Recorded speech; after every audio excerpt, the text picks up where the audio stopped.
Monsieur le Président, 50 mois et 3 ministres plus tard, l'intimidation et la censure continuent de sévir à Environnement Canada. Tout d'abord, un jeune agent de communication est sorti du building menotté. Ensuite, un scientifique se fait ordonner de ne pas publier son roman sur le réchauffement planétaire parce que ça correspondrait au sabrage dans les programmes de changement climatique. Maintenant, un rapport d'Environnement Canada montre que les scientifiques doivent être muselés. Ils ne peuvent pas partager leurs résultats avec les Canadiens. Pourquoi l'idéologie a-t-elle toujours préséance sur la preuve et pourquoi cette politique de censure? Le ministre de l'Environnement. Monsieur le Président, la science, la recherche, c'est très important pour le gouvernement du Canada.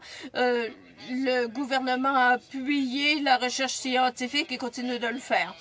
Les allégations dont parle mon collègue sont désuètes. Si nous avons la même politique que tous les autres ministères, ces allégations sont ridicules. Le député d'Ottawa-Sud.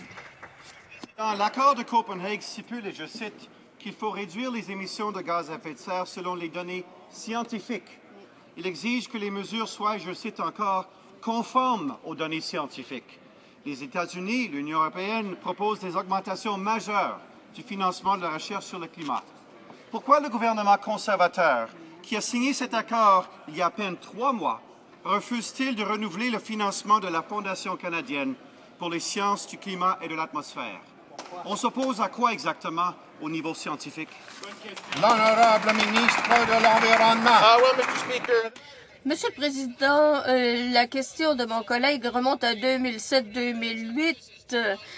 Nous sommes maintenant en 2010. Il devrait comprendre ce qui se passe aujourd'hui en matière d'accord de Copenhague ou de changement climatique. Je sais qu'il ne veut pas parler de 2010 parce que le gouvernement est d'accord avec l'accord de Copenhague. Je peux dire à la Chambre que 106 nations se sont alignées avec le Canada.